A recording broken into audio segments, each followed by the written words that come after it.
জুলাই পদযাত্রার অংশ হিসেবে জামালপুরে পথসভা করবেন এনসিপির নেতারা। সেখানকার পরিস্থিতি জানাতে সরাসরি যোগ দিচ্ছেন সহকর্মী রিয়াদ হাসান হৃদয়।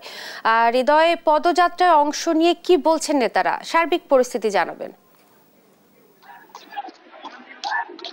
জি, আসলে এই যে আজকের যে এনসিপির পদযাত্রা, এটি কিন্তু আমরা দেখছি যে আসলে জামালপুরের তমালতলা মোড় থেকে শুরু হয়েছে।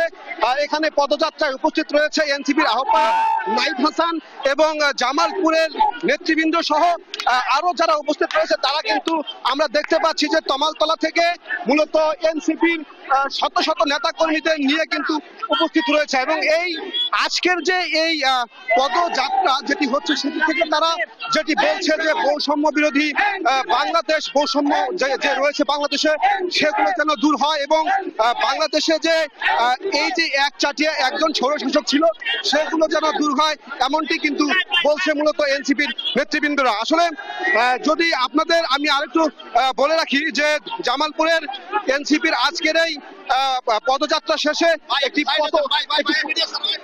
একটু পথসভা হচ্ছে এবং এই পথসভা শেষে কিন্তু তারা মূলত ময়মনসিংহের উদ্দেশ্যে কিন্তু তারা যাত্রা করবে, এমনটি আমরা জানছি। এই ছিল আসলে মূলত জামালপুরের এনসিপির পদযাত্রা থেকে এই ছিল সর্বশেষ খবর।